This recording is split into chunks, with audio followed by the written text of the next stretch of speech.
দেশজুড়ে বাড়ছে উদ্বেগ, বাড়ছে প্রশ্ন, দেশ কি নিরাপদ আছে? কিন্তু আইনশৃঙ্খলা পরিস্থিতি যা দাঁড়িয়েছে সেটাতে আমি আপনার খুব সন্তুষ্ট হতে পারছি না। সরকারের নীরবতা নিয়ে আবারও সরব হলো বিরোধী দল। এবার সরাসরি কণ্ঠে কণ্ঠ মিলিয়ে কঠোর অভিযোগ তুললেন বিএনপির মহাসচিব মির্জা ফখরুল ইসলাম আলমগীর। দেশে বর্তমান আইনশৃঙ্খলা পরিস্থিতি মোটেই সন্তোষজনক নয় বলে মন্তব্য করেছেন বিএনপির মহাসচিব মির্জা ফখরুল ইসলাম আলমগীর। শুক্রবার সকালে ঠাকুরগাঁওয়ের কালীবাড়িস্থ নিজ বাসভবনে সাংবাদিকদের সঙ্গে আলাপকালে তিনি বলেন, রাজনৈতিক নেতৃবৃন্দকে যেভাবে একের পর এক হত্যা করা হচ্ছে তা দেশকে গভীর অনিশ্চয়তার দিকে ঠেলে দিচ্ছে।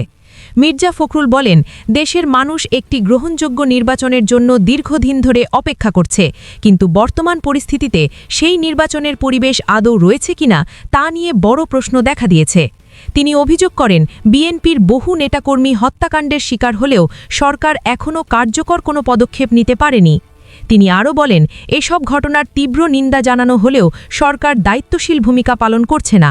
এর ফলে অপরাধীরা উৎসাহিত হচ্ছে এবং একই ধরনের ঘটনা বারবার ঘটছে। সরকার যদি দ্রুত কার্যকর ব্যবস্থা না নেয় তাহলে পরিস্থিতি আরও ভয়াবহ রূপ নিতে পারে বলেও সতর্ক করেন তিনি। বিশ্ববিদ্যালয়গুলোর ছাত্র সংসদ নির্বাচনের প্রভাব প্রসঙ্গে বিএনপির মহাসচিব মির্জা ফখরুল বলেন, বিএনপি গত ১৭ বছর ধরে বিশ্ববিদ্যালয়গুলোতে সাংগঠনিক কার্যক্রম চালাতে পারেনি। তবে তিনি স্পষ্টভাবে জানান, ছাত্র সংসদ নির্বাচন জাতীয় নির্বাচনের ওপর কোনো প্রভাব ফেলবে না। তিনি জানান, বিএনপি আগেই একই দিনে জাতীয় সংসদ নির্বাচন ও গণভোটের প্রস্তাব দিয়েছিল, যা বাস্তবায়িত হয়েছে। পাশাপাশি সংস্কার ইস্যুতে দলটি ৩৩ দফার কর্মসূচির মাধ্যমে নিজেদের অবস্থান স্পষ্ট করেছে। নিজের নিরাপত্তা প্রসঙ্গে মির্জা ফখরুল বলেন, তিনি কোনো বুলেটপ্রুফ জ্যাকেট ব্যবহার করছেন না।